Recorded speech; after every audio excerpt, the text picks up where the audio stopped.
مسئلہ آپ کی خدمت میں عرض ہوگا، اور مسئلہ قضا روزوں کے سلسلے میں ہے۔ اگر کوئی شخص بیماری کی وجہ سے ماہ مبارک رمضان کے روزے نہ رکھے،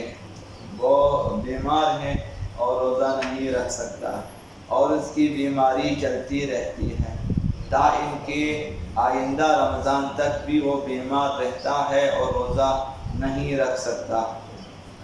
تو جتنے روزے اس سال کے جو رمضان مبارک کے روزے نہیں رکھے ہیں ان کی قضا اس پر واجب نہیں ہے۔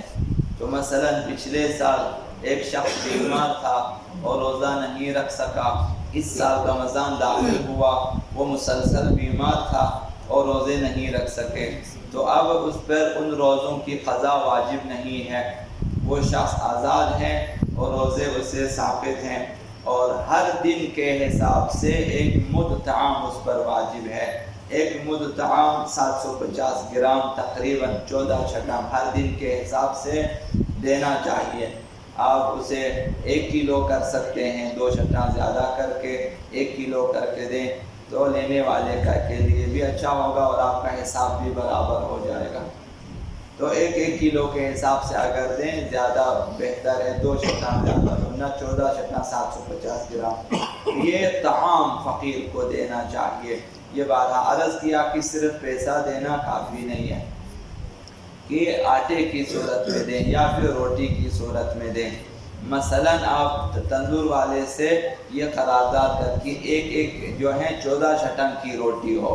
کہ روٹی کا وزن 14 چھٹم ہو، وہ آپ کسی فقیر کو دیں، مثلا روزانہ دیں اسے، تو اس طرح سے ہر دن کے حساب سے ایک روٹی مثلا فقیر کے گھر جائے گا، وہ کھائے گا تو آپ کا مد ادا ہو جائے گا۔ یا مثلا اس کی فیملی میں اور بھی لوگ ہیں تو 5 روٹیاں، تو دن میں مثلا 5 روٹی اسی وزن کی روٹی ہونی چاہیے، کیونکہ معلوم ہے کہ یہاں پہ جو ہیں تندور والے جو ہیں میرے خیال میں بہت سارے اتنے سچے نہیں ہیں کہ جتنا گرام لکھا ہوا تھا اتنا اس میں نہیں ہوتا، تو آٹا دیں یا روٹی دیں 750 گرام کا ہونا چاہیے، مطلب یہ تول میں آنا چاہیے کہ 700 نہ کہ صرف ابھی 20 کلو والے آٹے میں 20 کلو نہیں ہے، کہ اس پہ لکھا ہوا کہ 20 kg ہے لیکن اس میں 20 kg نہیں، کبھی 18 ہے، کبھی 18.5، کبھی 19 ہے، کبھی 19.5 ہے، مطلب مکمل نہیں ہے۔ تو جب آپ نے دینا ہو 30 کلو تو پھر ناپ تول کے مثلا تول کے لینا چاہیے 30 کلو تاکہ وہ ادا ہو جائے، صرف اس لکھائی پہ نہ جائیں۔ تو یہاں پہ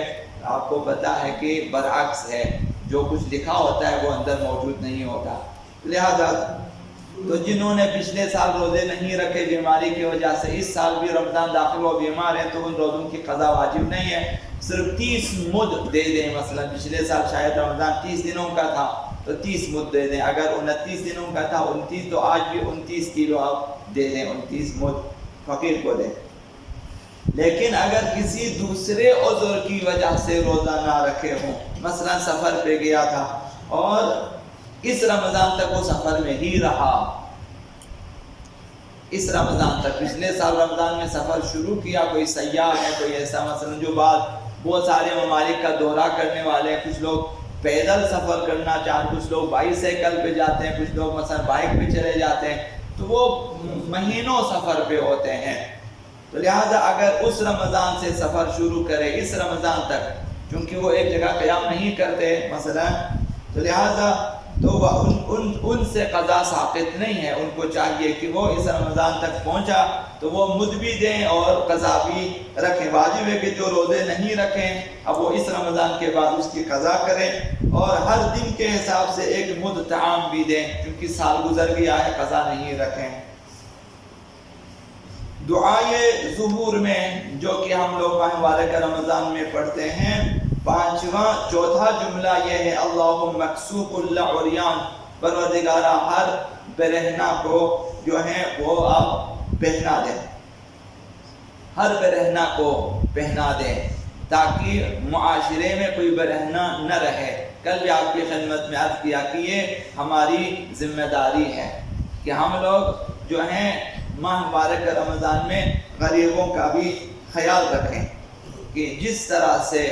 ہم لوگ خود کھاتے ہیں اور پیتے ہیں۔ صرف دعا پڑھنے پہ ہم لوگ اکتفا نہ کریں، بلکہ کوشش کریں کہ غریبوں کا بھی خیال رکھیں، کہ آس پاس میں رشتہ داروں میں اگر کوئی غریب ہے، اگر کوئی نادار ہے، اگر کوئی فقیر ہے، یا ان کے گھروں میں روٹیاں نہیں پہنچتی ہیں یا اچھے کھانے نہیں مل جن کو آپ جانتے ہوں، تو ان کے گھروں میں کھانا پہنچا لیں۔ اور عید کی تیاری ابھی سے کرنی چاہیے کہ ان کے لیے لباس وغیرہ آپ جو ہے پہنا دیں، تاکہ ان کے گھروں ممکن ہے کہ جو ہے 3-4 افراد کی فیملی ہو، ان کے لیے شاید لباس نہ ہو، اگر آپ جانتے ہوں تو یہ کہ اس دعا پہ عمل کرتے ہوئے ان کے لیے کچھ نہ کچھ آپ لباس، ممکن ہے کہ سستے لباس آپ خریدیں جیسے بھی ہیں، تو یہ ہونا چاہیے۔ یہ خود ایک قدم ہے ظہور آقا امام زمان عجل اللہ تعالیٰ فرجہ الشریف کی طرف۔ ظہور میں یہ چیزیں وجود میں آنے والی ہیں۔ اس قدر مہربانی، اس قدر مساوات ظہور میں پیدا ہونے والا ہے کہ احادیث مبارکہ میں آیا ہے کہ ایک دوست، ایک برادر مومن کو کبھی بعض پیسوں کی ضرورت پڑے گی تو وہ اپنے دوسرے مومن بھائی کے جیب سے ضرورت کے پیسے نکالیں گے اور دوسرا بھائی منع نہیں کرے گا، یعنی پہلے سے اسے اجازت ہے کہ اپنی ضرورت کے پیسے میرے جیب سے اٹھا لے، میرے پرس سے اٹھا لے، مثلا میرے ATM سے اٹھا لے۔ تو یہ مواسات ہونے والا ہے کہ احادیث مبارکہ میں حتیٰ جانوروں میں یہ مواسات پیدا ہونے والا ہے۔ اور یہ جو ہے جانوروں میں درندگی، حدیث مبارکہ میں حتیٰ کہ چوہا جو ہے وہ کسی تھیلی کو نہیں کاٹے گا، یعنی چوہا بھی جو عموماً گندم، آٹا وغیرہ کی تھیلیوں کو کاٹ لیتا ہے، کھا لیتا ہے، حتیٰ چوہوں میں بھی یہ جو ہے چیز آ جائے گی، درندگی ختم ہو جائے گی، چوری ختم ہو جائے گی۔ تو اس معاشرے کی طرف قدم بڑھانے کے لیے اپنی تمرین اور اپنے مشق کے لیے بھی ضروری ہے کہ میں ظہور آقا امام زمان کے بعد پیدا ہونے والے معاشرے سے ہم آہنگ ہو سکتا ہوں یا نہیں ہو سکتا۔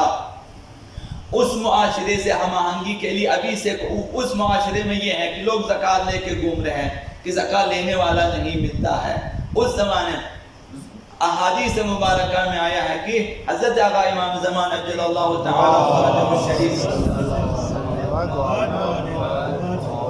کسی غلام کو غلام رہنے نہیں دے گا، کسی فقیر کو فقیر رہنے نہیں دے گا، اور کسی عریان کو عریان رہنے نہیں دے گا، کسی قرضدار کو مقروض بھی رہنے نہیں دے گا۔ اگر امام زمان اپنے حساب سے، اپنے خزانے سے سب کے قرضے بھی ادا کرے، حتیٰ اگر کسی نے سہون کسی شخص کو قتل کیا تھا اس کی دیت بھی آقا امام زمان عطا کریں گے۔ یعنی نہ کوئی مسلمان کوئی